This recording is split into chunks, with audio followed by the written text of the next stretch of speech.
Cuando los rebeldes irrumpieron en la capital, mi criada me instó a huir. Negué con la cabeza, le di lo último que me quedaba de plata y le dije que se marchara de inmediato. La vida ya es bastante dura para una mujer en este mundo, ¿para que arrastrara a otra a ella? Mientras observaba a los rebeldes avanzar, me corté la garganta de un solo golpe con mi espada. Al despertar, había regresado a la semana anterior a que mi padre me vendiera a la mansión del príncipe de Nin a la edad de 16 años. Me senté en la cama destartalada, mirando mis manos aún limpias de sangre, y de repente estallé en carcajadas. En mi vida anterior, tardé 3 años en pasar de concubina a emperatriz, y otros 5 en apuntalar su imperio en ruinas. Al final, cuando los rebeldes sitiaron la ciudad, ni un solo ministro ni general me defendió, y él yacía en su tumba imperial, incapaz siquiera de pronunciar una palabra en mi favor. Mi padre abrió la puerta y vio la sonrisa en mis labios. Se detuvo un instante, luego puso cara seria y dijo: «Tienes el descaro de sonreír. Compórtate. No deshonres a la familia y una vez que estés dentro de la mansión del príncipe de Nin». Bajé las pestañas y respondí dócilmente: «Sí. Padre, el príncipe de Nin, Xin-yun, es conocido en toda la capital como un bueno para nada». Decir que era débil y enfermizo era quedarse corto. En definitiva, era un inútil, un cobarde y un debilucho enfermizo criado a base de medicamentos. No era ni erudito ni hábil en las artes marciales, y ni siquiera podía pronunciar una frase coherente. El emperador me consideraba una carga, los funcionarios de la corte lo ridiculizaban, e incluso los sirvientes de su mansión se atrevieron a quedarse con parte de su asignación mensual delante de él cuando me casé con un miembro de la familia en mi vida anterior. Me sentía llena de resentimiento por ser la hija ilegítima de un comerciante. No tenía ninguna esperanza de ascender socialmente. Mi propio padre me había entregado a la mansión del príncipe de Nin como un favor, y mi futuro parecía claro, pero ¿quién podría haber imaginado que este príncipe inútil sería tan afortunado? El difunto emperador tuvo 3 hijos. El príncipe heredero murió joven, dejando un joven nieto imperial.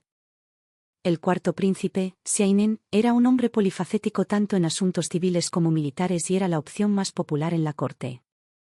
Pero durante una cacería, se cayó del caballo, se rompió el cuello y murió en el acto. Menos de 2 años después, el resfriado del emperador se convirtió en tuberculosis. Tras una lucha de 3 meses, falleció. Toda la corte se arrodilló ante el salón dorado, atónita. El trono del dragón no podía permanecer vacante.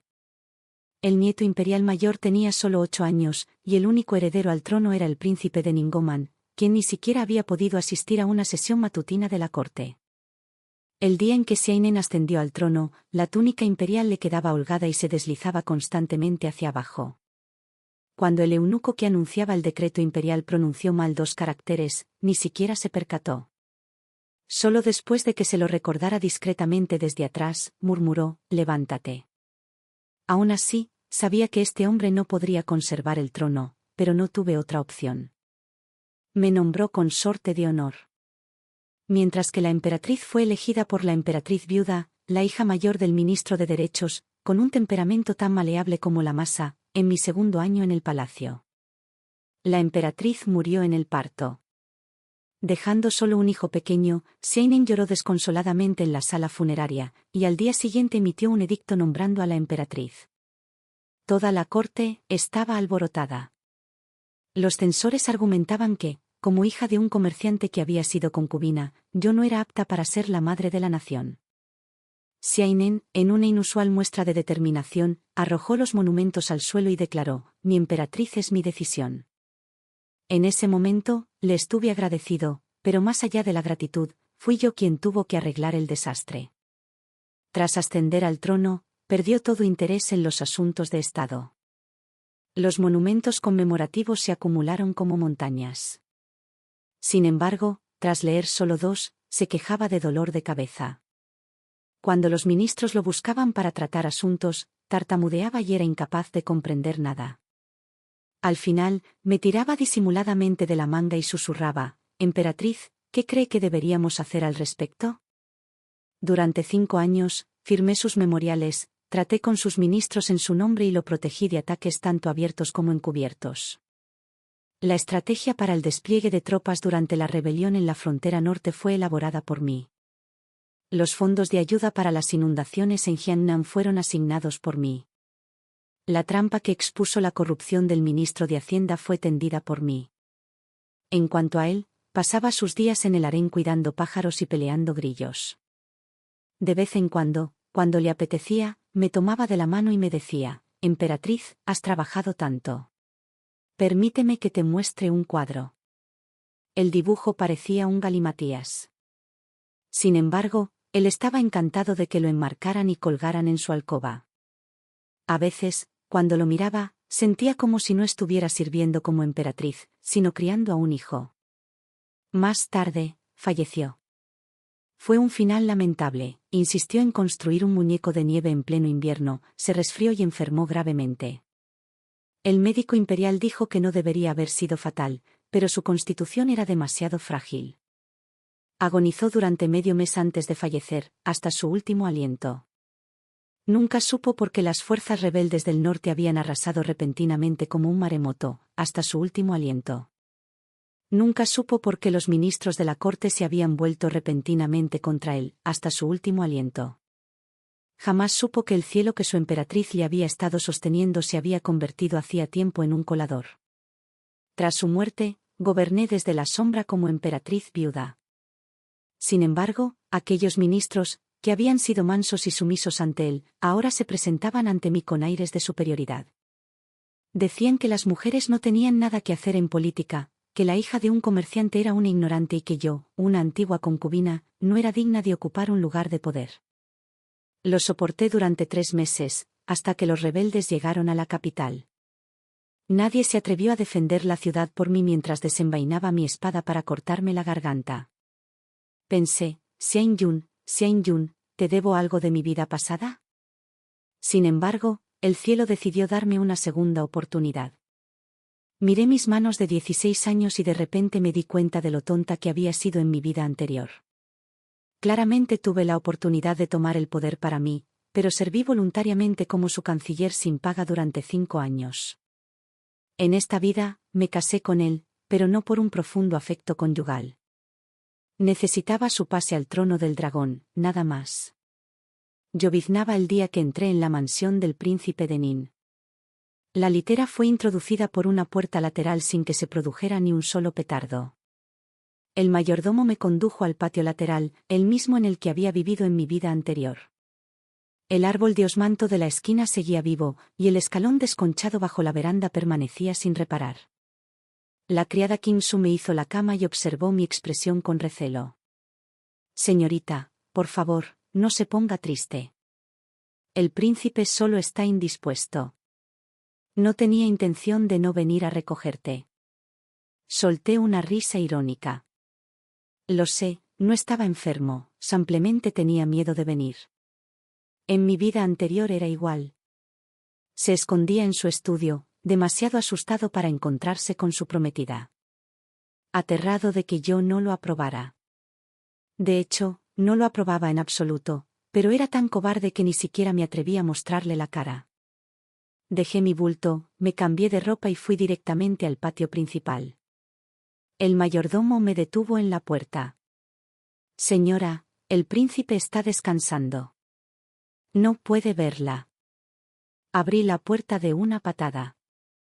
Xianyun estaba desplomado en el sofá comiendo uvas. Las cáscaras de las uvas estaban esparcidas por el suelo. Cuando me vio entrar, se quedó paralizado, con medio racimo de uvas aún agarrado en la mano, sin haber escupido todavía la cáscara que tenía en la boca. Me miró con los ojos muy abiertos, como un gato pillado con las manos en la masa robando comida. Estaba incluso más delgado que cuando nos conocimos en mi vida anterior. Su tez estaba tan pálida que parecía azulada, y sus labios carecían de color. No era feo, sus rasgos eran delicados y refinados, pero su actitud era totalmente desaliñada, con los hombros encorvados y la mirada perdida. Parecía un completo debilucho.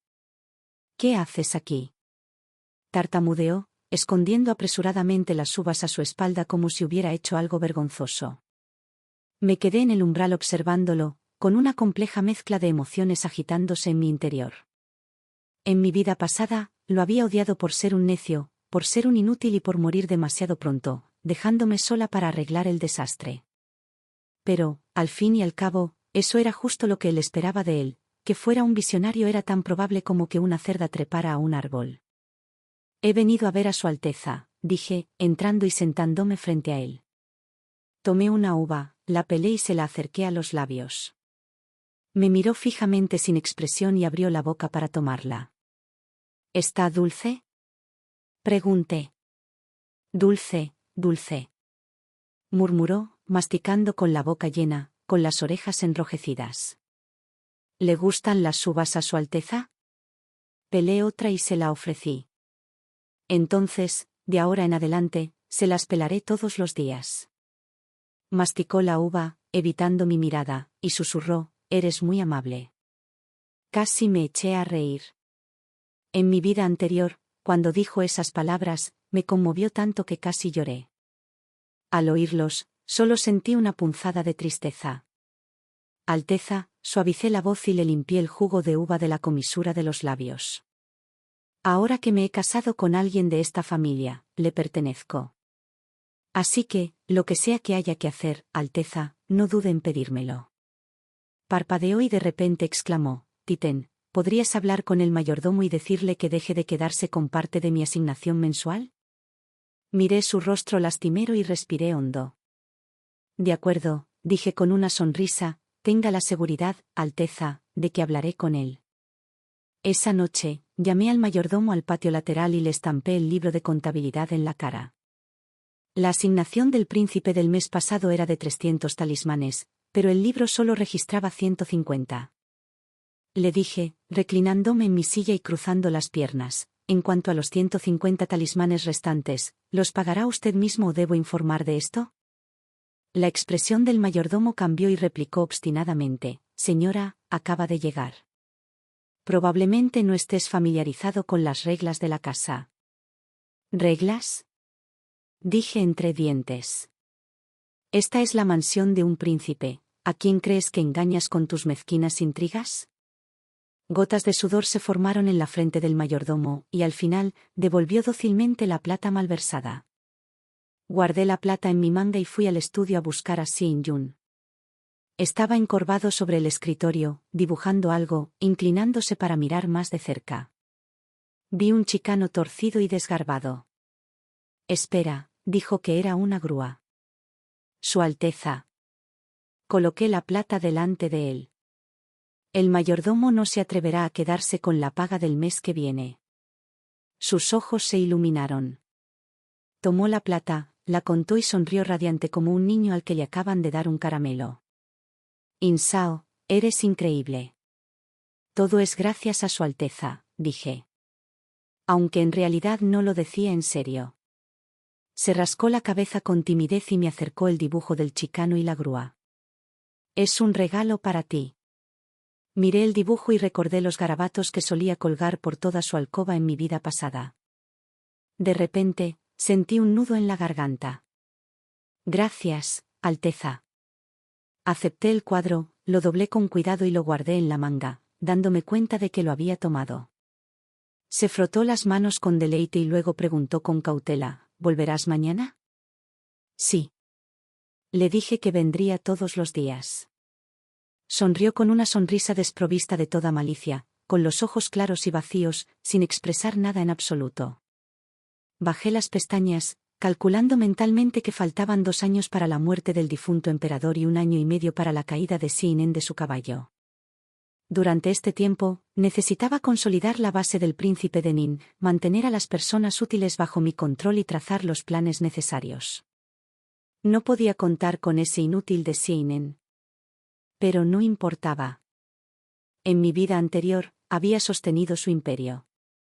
En esta, me sentaría en ese trono de dragón a plena luz del día y haría que todos se arrodillaran ante mí, llamándome majestad. Desde ese día en adelante, me convertí en la verdadera señora de la mansión del príncipe de Nin. Tras la paliza que le propinaron al mayordomo, este se calmó y los sirvientes comenzaron a comportarse correctamente. Me llevó 3 meses poner en orden las cuentas de la mansión, reemplazar al personal necesario y recuperar las tiendas que nos pertenecían. Xiainen poseía bastantes propiedades. Aunque había caído en desgracia, seguía siendo príncipe, así que sus feudos, propiedades y tiendas permanecían intactos. El problema era que no sabía cómo administrarlos. Sus subordinados se aprovechaban de su ingenuidad, reportando pérdidas año tras año mientras se enriquecían a costa de la plata. En menos de 6 meses, los ingresos de la mansión del príncipe Nin se habían triplicado. Xiainen estaba eufórico. Se aferró al libro de contabilidad y contó las cifras durante un buen rato. No se le daban bien las matemáticas. Contó 3 veces y aún así se equivocó. Al final, tuve que ayudarle con los cálculos. Me miró con admiración y dijo: Insao, ¿cómo sabes hacer todo? Su Alteza me halaga demasiado. Sonreí, apartando el abaco. Me gustaría hablar contigo sobre algo. Adelante, adelante. Ahora que los ingresos de la mansión han aumentado, la plata está ahí sin usarse. ¿Por qué no aprovecharla? Desplegué un mapa de la capital y señalé un terreno baldío en la parte sur de la ciudad. Podríamos construir un comedor social aquí para dar gachas a los pobres. Y aquí en el oeste, podríamos abrir una farmacia para atender a los pobres y dispensar medicinas gratis. Se rascó la cabeza. ¿Por qué? ¿Por qué gastar tanta plata en eso? Lo miré a los ojos, tan claros que casi estaban vacíos, y dije suavemente: Su Alteza, una vez que su reputación en la capital mejore, los demás dejarán de decir esos comentarios poco halagadores sobre ti. Lo que realmente quería decir era: necesitas prestigio, necesitas el apoyo del pueblo y necesitas mostrarle a la corte y a la gente común un nombre de príncipe diferente, pero con su intelecto limitado. Explicarle todo eso sería un misterio para él, y, efectivamente, en el momento en que mencioné los chismes de otros, asintió enérgicamente: está bien, haré lo que dices. Se abrió la escuela de caridad, se abrió la farmacia y monté un comedor social en las afueras de la capital para proporcionar gachas de avena a los desplazados durante el invierno. Todo esto se hizo en nombre de la mansión del príncipe de Nin. La gente común empezó a decir que, aunque el príncipe de Nin tenía mala salud, era bondadoso y un buen hombre. Mantuve la compostura, asegurándome de que mi reputación de bondad no creciera demasiado y atrajera la atención del cuarto príncipe, el príncipe de Jin. En el segundo año de nuestro matrimonio, el cuarto príncipe, Xianjun, cayó de su caballo y murió al recibir la noticia. Yo estaba en el estudio redactando un obituario para Xianjun. Su letra era demasiado ilegible como para mostrársela a nadie. Al oír la noticia, el pincel que tenía en la mano se detuvo, dejando una mancha de tinta en el papel. Xianjun, sin embargo, parecía completamente desconcertado, parpadeando. Preguntó: ¿Mi cuarto hermano ha muerto? ¿Debería ir a darle el pésame? Por supuesto que sí. Dejé el pincel, me levanté y le ayudé a ajustarse la túnica.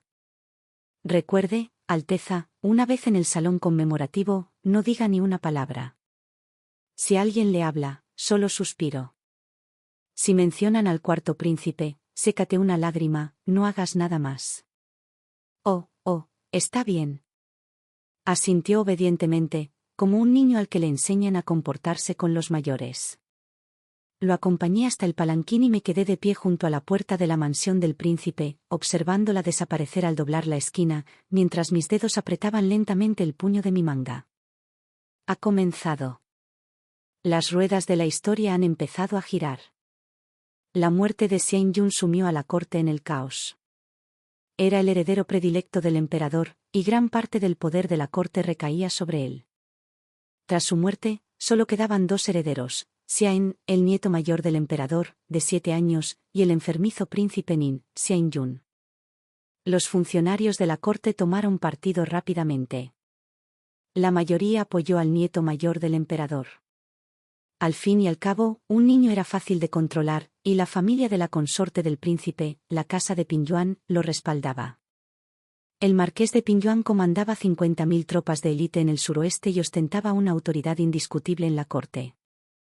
En cuanto al príncipe Nin, solo contaba con el apoyo de un puñado de jugadores. A Xianjun, sin embargo, le daba completamente igual. Continuó con su rutina diaria de criar pájaros y pelear grillos, dibujando ocasionalmente sus disparates. A veces, al ver su actitud despreocupada, me daban ganas de darle una bofetada.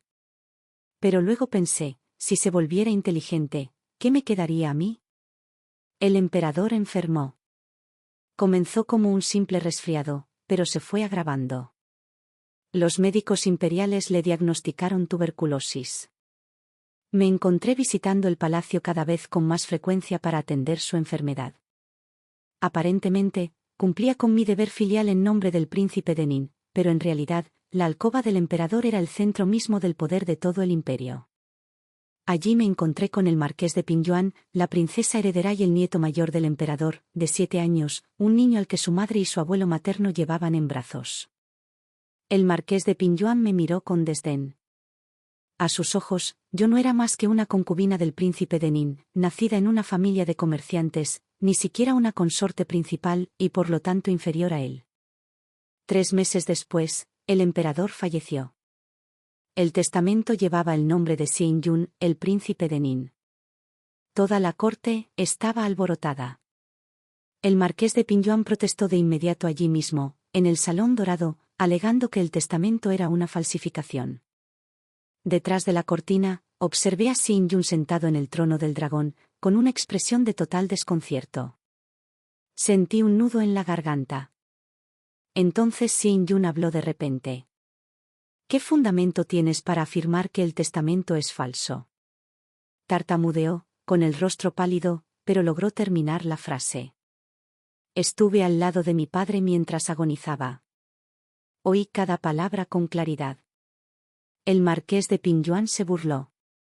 Su Alteza, el príncipe de Nin, todos saben que usted ni siquiera puede pronunciar una frase completa. ¿Cómo puede alguien tomarlo en serio? Un murmullo de risa recorrió el salón. Clavé las uñas en las palmas de mis manos. El rostro de Xin-yun se puso rojo carmesí. Le temblaban los labios. Y no pudo pronunciar ni una sola palabra. Salí de detrás de la cortina. Marqués de Pingyuan. Me paré en el estrado, mirándolo desde arriba. ¿Está diciendo que el testamento del difunto emperador es una falsificación? Su Alteza. El marqués de Pingyuan inclinó las manos en un gesto solemne. Este asunto concierne al Estado. Debemos esperar a que el departamento de la Casa Imperial lo verifique. El testamento lleva el sello imperial del difunto emperador, las firmas de los 3 grandes secretarios del gabinete y el sello del departamento de la Casa Imperial. Dije, pronunciando cada palabra con claridad. Si afirmas que es una falsificación, ¿por qué no vas a convocar al difunto emperador para preguntarle directamente?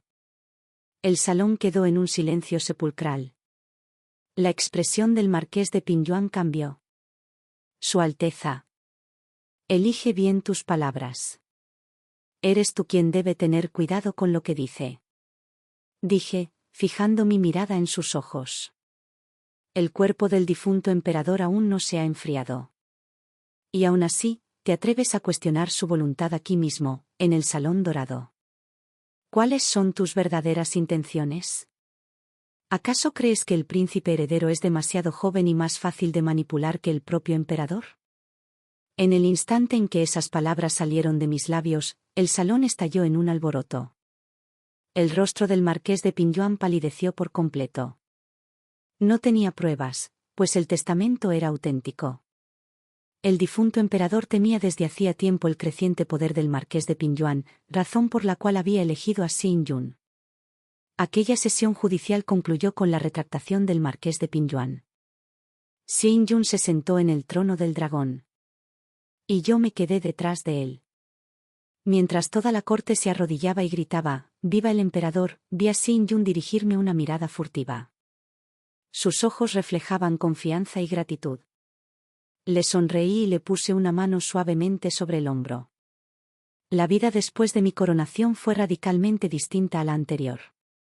En mi vida pasada, estaba atrapada en el harén, lidiando con intrigas diarias entre las concubinas, el acoso ocasional de la emperatriz viuda y el peso de mi origen mercantil que me impedía sentirme orgullosa. En esta vida, desde el primer día que puse un pie en el palacio, no tenía intención de malgastar mi energía en el harén. El día en que se promulgó el edicto imperial que me nombraba emperatriz, la historia se repitió y toda la corte se alborotó. Los censores emplearon los mismos argumentos que en mi vida anterior. Alegando que mi origen mercantil y mi pasado como concubina me hacían indigna de ser la madre de la nación, Xin-yun golpeó el monumento contra el suelo y declaró: mi título de emperatriz es mi decisión. Me llevó 3 meses restablecer el orden en el harén, reemplazando a quienes debían ser reemplazados y recuperando el poder que me pertenecía por derecho. Luego, volví la mirada al horizonte, a mi vida anterior, cuando el marqués de Pingyuan reunió a su ejército. 12 ciudades de las provincias del suroeste cayeron en 7 días con una rapidez que sugería premeditación.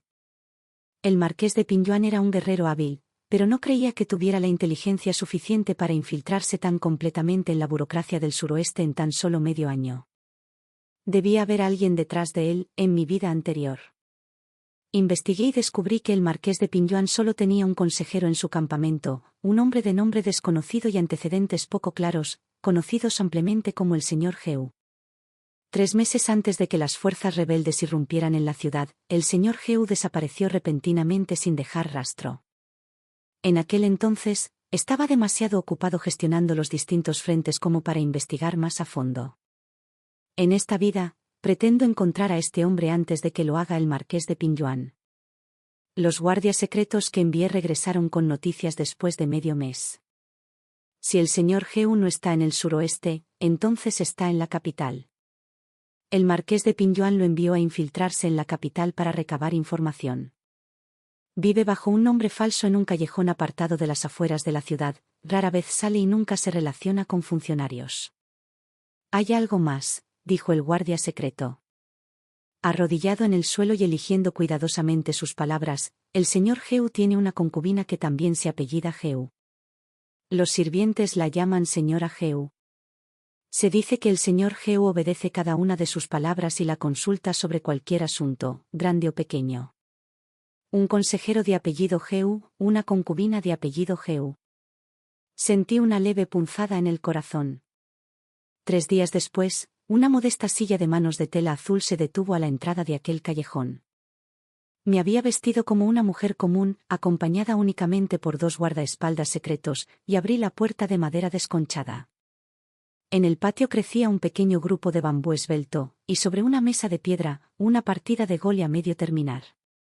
Un hombre de unos 30 años, de rostro pálido y sin barba, estaba sentado en la veranda, vestido con una túnica azul lavada hasta quedar casi blanca.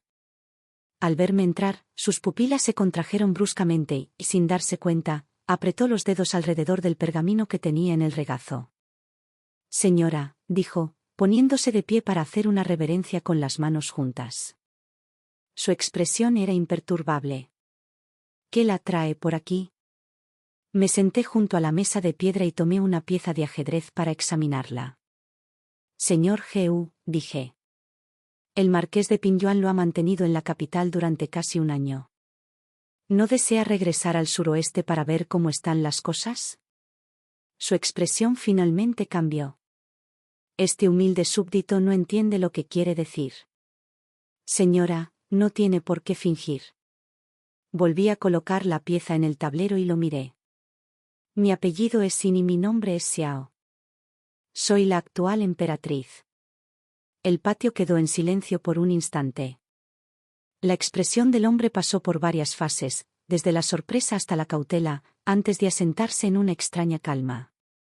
Volvió a sentarse e incluso me sirvió una taza de té. La emperatriz tiene un ingenio notable. Palabras. Dijo. Creí haber ocultado mis asuntos a la perfección. Los escondiste muy bien, dije, levantando la taza para olerla sin beber. Lástima que tu amo no haya ocultado también el suyo. Sé con exactitud cuántos hombres del marqués de Pingyuan he infiltrado en la capital durante los últimos 2 años. Guardó silencio un instante y luego sonrió de repente. Así pues, Majestad, ¿ha venido hoy a decapitar a este humilde súbdito? He venido a ofrecerle una salida. Dejé la taza de té sobre la mesa de piedra. Mi voz no era ni suave ni áspera. Conoces las ambiciones del marqués de Pingyuan mejor que nadie. Su apoyo al nieto mayor del emperador no es más que una estratagema para utilizar al emperador como comandante de los señores feudales. Una vez que su plan tenga éxito, el reino de la familia Xie llevará el apellido Yun, y ese niño morirá tarde o temprano. ¿Los sigues por gloria? ¿O por riqueza? Señor Ji, usted no dijo nada. Pero sus ojos brillaron. ¿Qué puede ofrecerle el marqués de Pingyuan? Puedo ofrecerle el doble. Lo que el marqués de Pingyuan no puede darte, yo sí puedo. Detrás de mí se encuentra toda la corte, 50.000 soldados de élite de la frontera norte y el legítimo derecho al trono, tal como estipula el testamento del difunto emperador. ¿Quién crees que ganará? Me miró fijamente durante un buen rato, tanto que pensé que iba a negarse.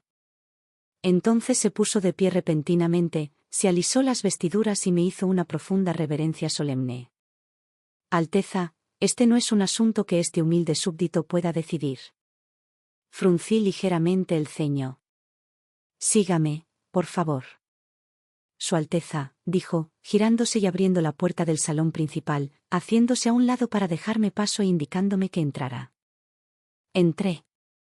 El salón principal era aún más austero que el patio. Una mesa, 2 sillas y una estantería. En la estantería había media pila de libros viejos. Papeles y pinceles yacían esparcidos sobre la mesa, con la tinta aún medio seca. Una mujer estaba sentada junto a la ventana, con un pincel en la mano y un pergamino de caligrafía sin terminar extendido ante ella. Levantó la vista. En ese instante, me quedé paralizado. Era muy joven, aparentaba tener poco más de 20 años, vestida con un sencillo vestido algo desgastado y con una sola horquilla plateada en el pelo. Sin embargo, aunque sus rasgos eran sencillos hasta el punto de ser austeros, sus ojos brillaban con una intensidad sorprendente, como la luna suspendida en un estanque profundo. Cuando miraba a alguien, ni se inmutaba ni apartaba la mirada. Su mirada era tan penetrante que casi podía atravesar a una persona. Esta humilde doncella es Heu Jinzao, dijo, dejando el pincel, poniéndose de pie e inclinándose sin servilismo ni arrogancia. Presento mis respetos a su majestad la emperatriz. Su voz era suave, pero notablemente firme. No parecía una concubina escondida en un callejón, sino más bien alguien que había superado muchas adversidades. La miré a los ojos y de repente comprendí. Así que, después de todo, eres en verdad Hiyo. Ella sonrió levemente, sin negarlo. El hombre de afuera es mi hermano mayor, Heu Xingzhou. Todos en la capital saben que en verdad Hiyo es estratega del marqués de Pingyuan. Sin embargo, nadie se da cuenta de que la verdadera estratega se esconde en el patio interior. Disfrazada de concubina, me acerqué lentamente a ella y me incliné para examinar la caligrafía sobre la mesa. Era un ensayo político que analizaba las ventajas y desventajas de la administración ecuestre en el suroeste. La caligrafía era elegante y enérgica, con un toque de crueldad en cada trazo. Tras leer unas líneas, sentí un vuelco en el corazón. En mi vida anterior, había revisado los homenajes a Xin Yun durante 5 años. Me consideraba versado en todos los asuntos de Estado y militares. Sin embargo, las deficiencias en la administración de la caballería, las reformas propuestas y los métodos de logística y gestión de suministros descritos en este ensayo eran mucho más ingeniosos que las estrategias que había estado ideando durante 3 años. ¿Escribiste tú este ensayo? Solo una divagación en mi tiempo libre. Ella dijo con indiferencia, por favor, no se rían de mí.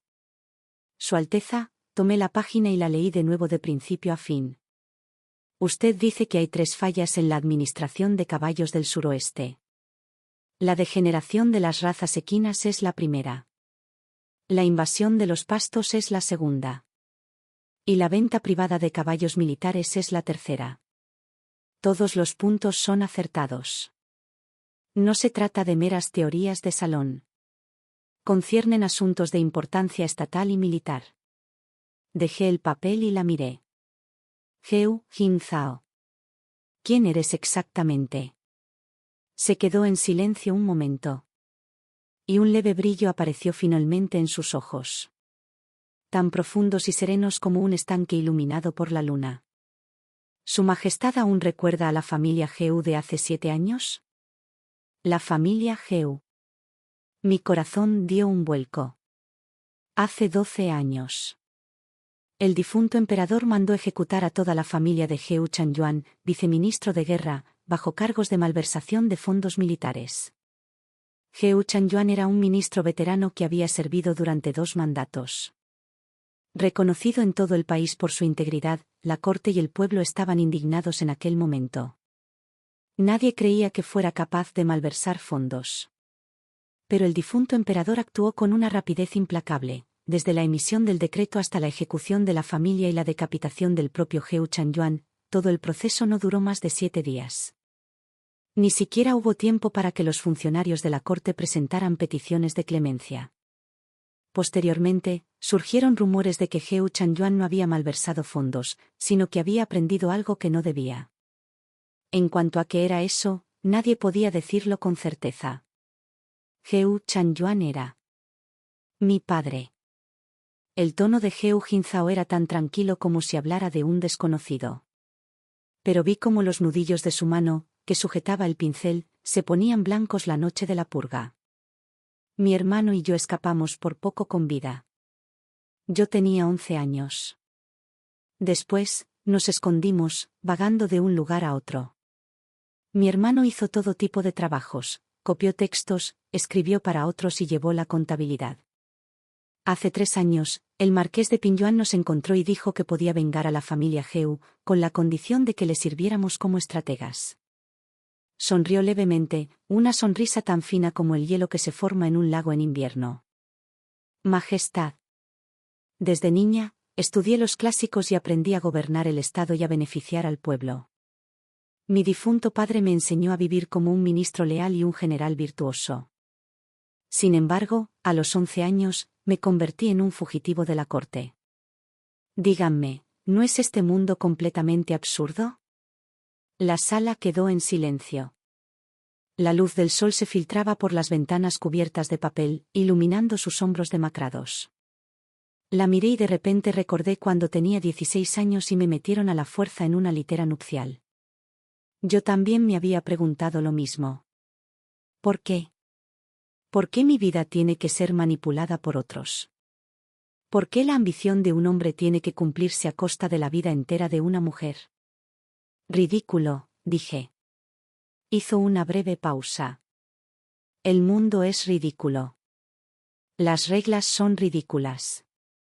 Y el hecho de que todo el tribunal menosprecie a las mujeres es aún más ridículo.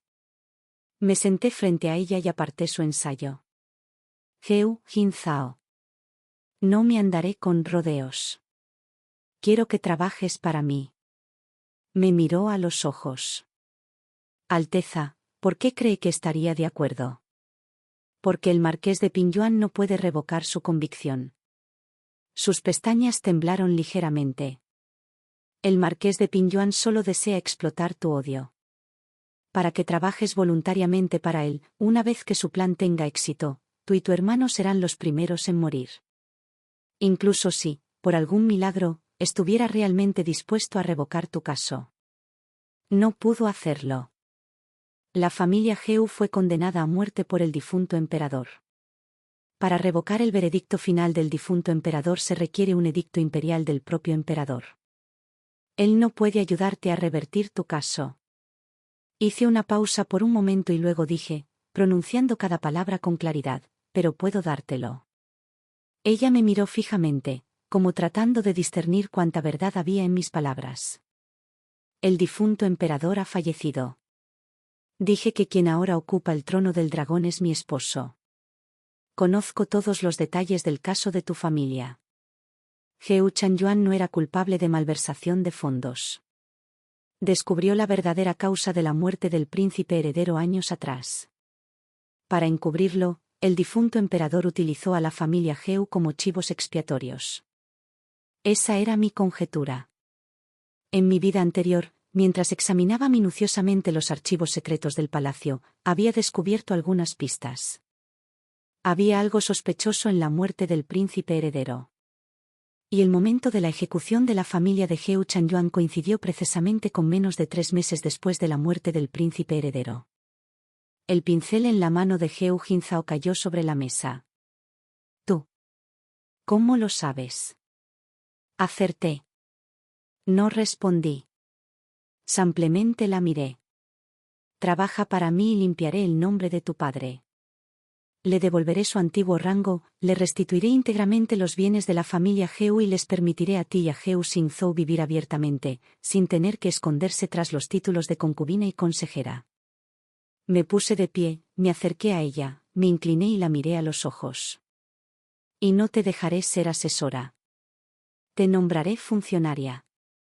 Sus pupilas se contrajeron repentinamente. Voy a establecer un examen para mujeres, dije, en un plazo de 3 años. Me aseguraré de que las mujeres de todo el reino puedan presentarse a los exámenes imperiales y servir en la corte. Tú serás la primera. Hay una vacante para jefe de oficina en el Ministerio de Hacienda. Comenzarás ahí, con tus habilidades, en un plazo de 5 años. El puesto de viceministro será tuyo. Geu Jinzhao permaneció en silencio durante un largo rato.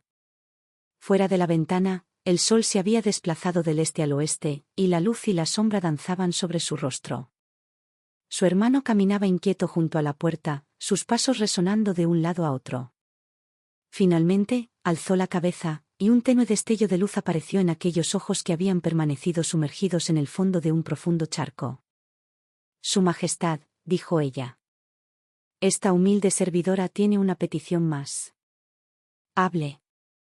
El hombre que incriminó a mi difunto padre hace tantos años fue el tutor del marqués de Pinyuan, el exministro de Hacienda, Qian Bowen.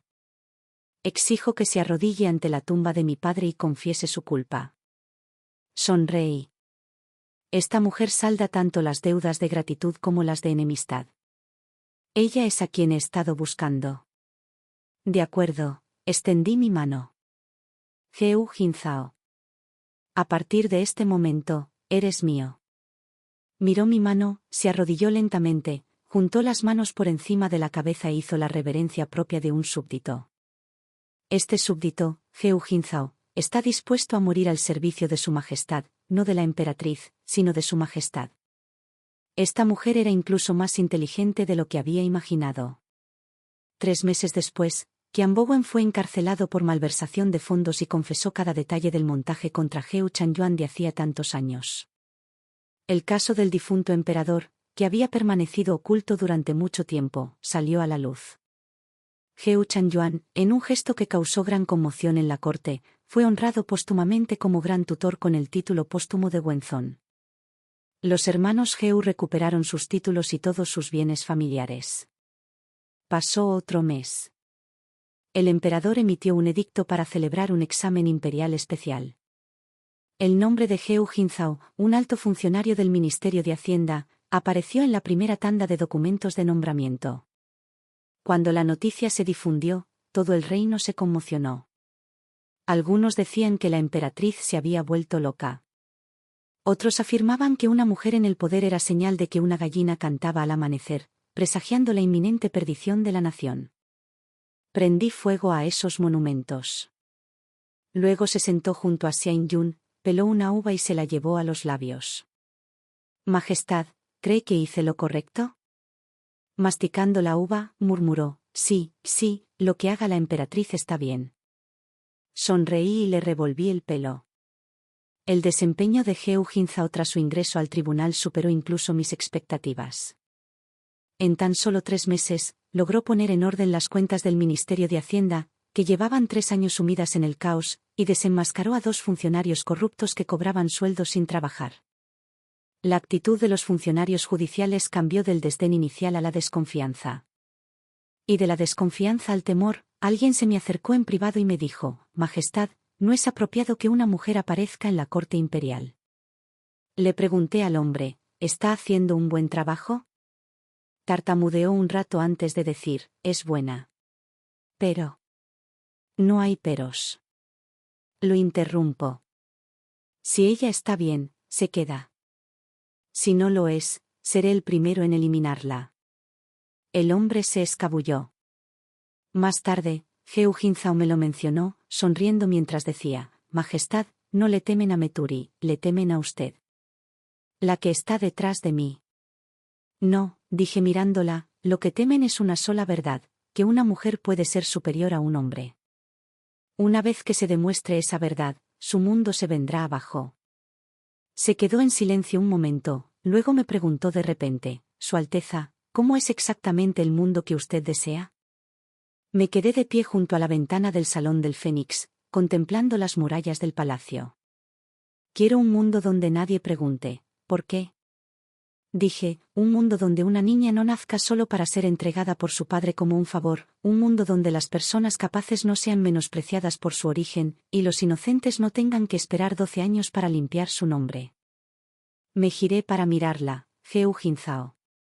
¿Crees que estoy loca? Sonrió, reflejada en esos ojos.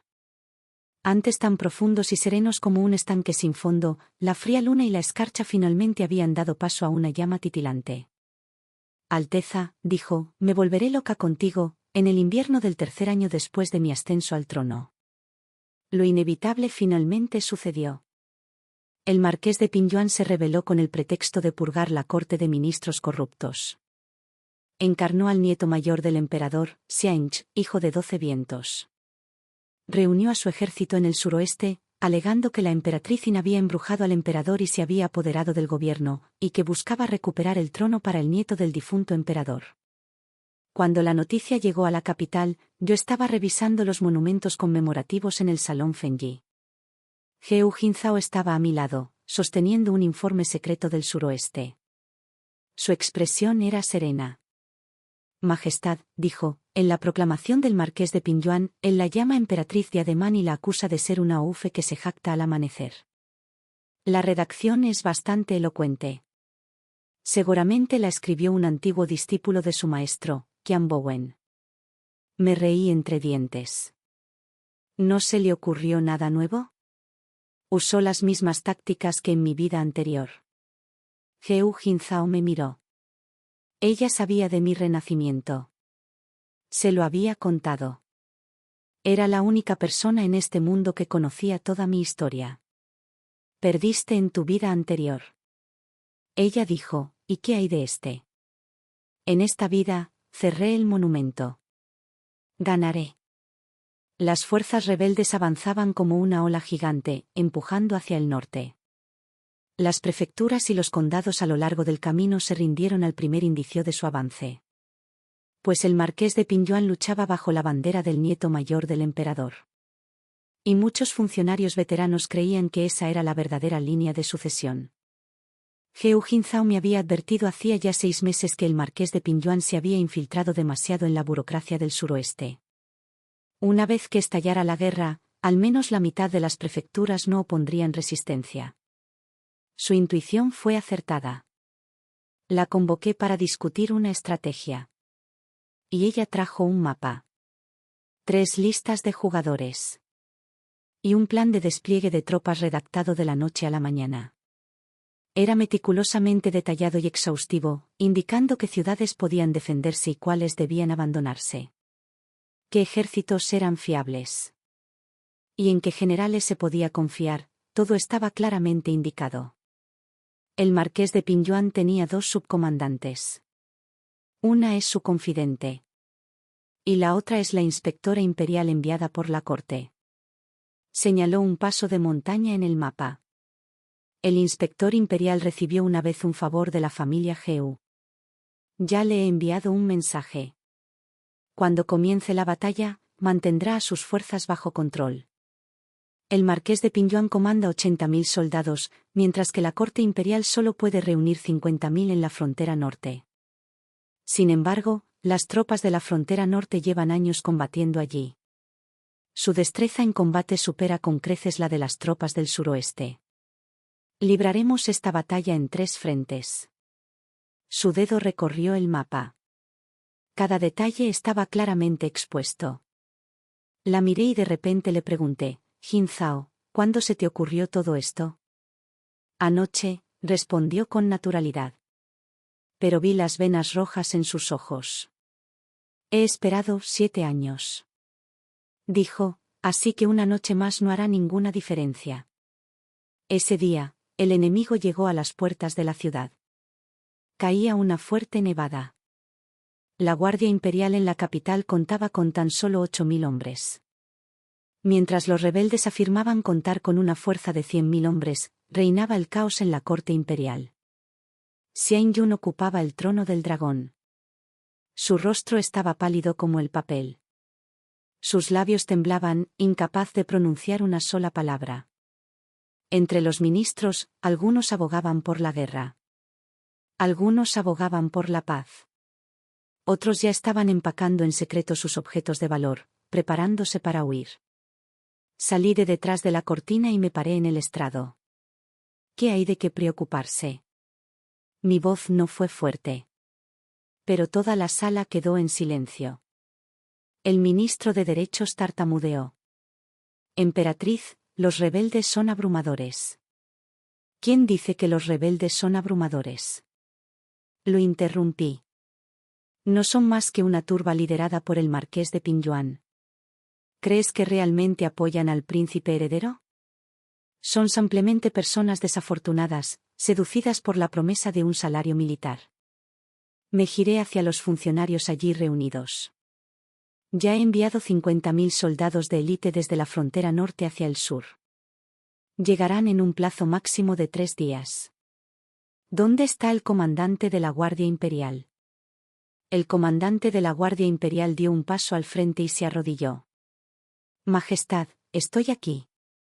Debes liderar la Guardia Imperial en la defensa de la ciudad. Pero no ataques. Si logras contenerlos durante 3 días, será un gran logro. Tu servidor obedece. Me dirigí al ministro de Hacienda. El Ministerio de Hacienda debe preparar provisiones y forraje. El Ministerio de Obras Públicas reforzará las defensas de la ciudad. El Ministerio de Personal ordenará a todas las prefecturas y condados que no abran las puertas de la ciudad para permitir el paso a los rebeldes. Quien se atreva a abrirlas, verá a toda su familia ejecutada. Desde el Salón del Fénix se transmitían una orden tras otra. Toda la corte me observaba con meticulosidad, con expresiones que iban de la incredulidad a la sorpresa, y de la sorpresa al asombro. Xian Yan me miró fijamente y preguntó, «Emperatriz, ¿de dónde sacamos 50.000 soldados de élite de la frontera norte?» No me giré para mirarlo. Los movilicé hace mucho tiempo. En mi vida anterior, moriste en invierno, dentro del mausoleo imperial. En aquel entonces, la autoridad militar sobre la frontera norte aún estaba en manos del marqués de Pingyuan.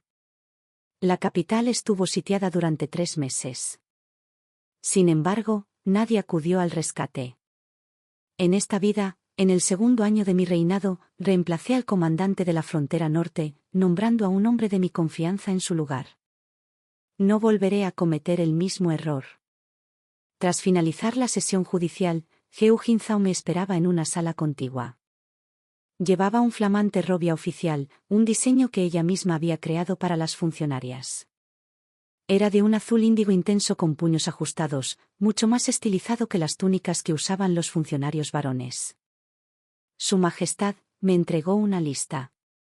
Después de que la ciudad caiga, estas personas podrán quedarse. El resto no debe quedar impune. Revisé la lista. Estaba repleta de nombres. Cada uno venía acompañado de breves notas en letra pequeña que detallaban sus antecedentes, quienes habían sido coaccionados por el marqués de Pingyuan, quienes habían desertado voluntariamente y quienes eran sus más leales. Todo quedaba claro a simple vista. ¿Cuándo investigaste esto?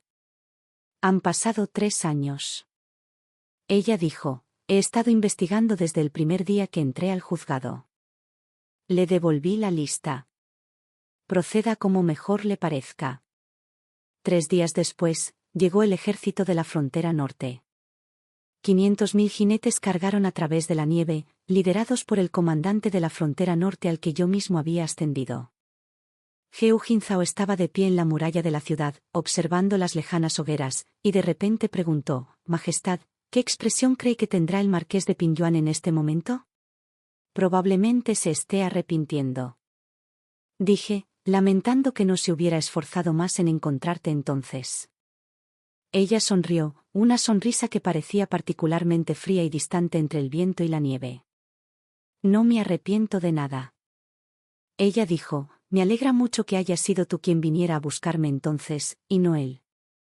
La batalla duró medio mes.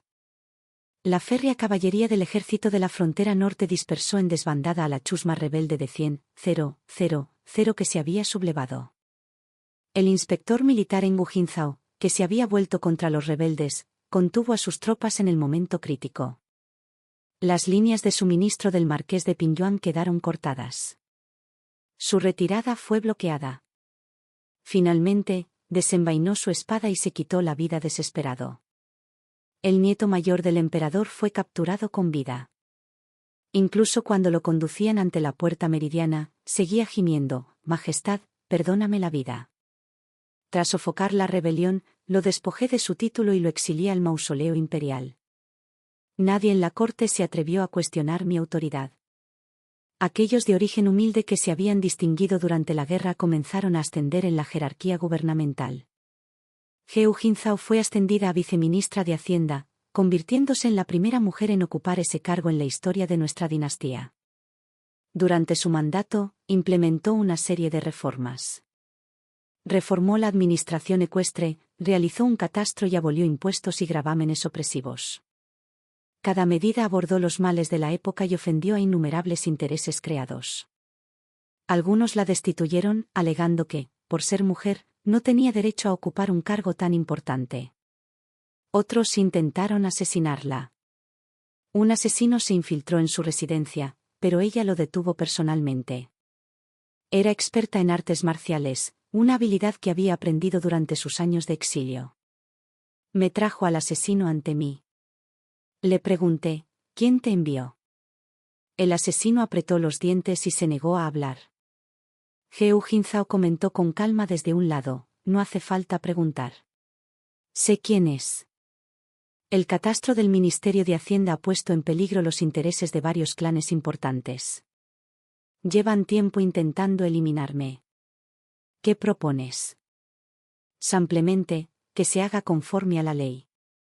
Ella dijo, no me importa si la gente me odia. Solo me importa que las nuevas políticas se puedan implementar. La salud de Xian Yun se deterioraba rápidamente. Su constitución nunca había sido fuerte, y tras haber llevado una vida sedentaria durante los últimos años, el médico imperial dijo que sus órganos internos estaban fallando lentamente. Empezó a toser sangre, siguiendo exactamente el mismo patrón que en mi vida anterior. Todos los días, después de la corte, iba a su alcoba a verlo, le daba su medicina y le limpiaba la sangre de las comisuras de los labios. A veces estaba lúcido, a veces confundido. Cuando estaba lúcido, se aferraba a mi mano. Cuando estaba confundido, murmuraba cosas que nadie podía entender. Una tarde, de repente recobró la consciencia y me miró con una mirada inusualmente clara. Sao, dijo, con la voz menos arrastrada de lo habitual. ¿Me odias? ¿Qué dices? Su Majestad. ¿Cómo podría odiarte? No sirvo para nada. Dijo, con lágrimas corriendo por las comisuras de sus ojos. No puedo ayudarte en nada. Sé que a mis espaldas me llaman el emperador inútil, y a ti te llaman la emperatriz demonio. Lo sé todo. Me quedé en silencio. Pero Sao, yo también quiero hacer algo. Me agarró la mano con fuerza. Quiero protegerte. Ser un buen emperador. Para demostrarle al espíritu de mi padre en el cielo que no soy un fracaso. Pero realmente no puedo hacerlo. Tan solo mirar los monumentos conmemorativos por un rato me da dolor de cabeza. No entiendo ni una palabra de lo que dicen los ministros. Lo único que sé hacer es pintar. Pero ni siquiera pinto bien. Su Majestad. Lo interrumpí, extendiendo la mano para secarle las lágrimas. No digas nada más. Él guardó silencio obedientemente. Pero sus ojos seguían fijos en mí. Como las de un perro abandonado. No te odio. Fuiste amable conmigo. Y lo recuerdo. Esa era la verdad. Odiaba a mucha gente. Odiaba a mi padre por haberme vendido a la mansión del príncipe. Odiaba a los funcionarios de la corte por menospreciar mi origen. Odiaba al marqués de Pinyuan por llamarme la reina bruja.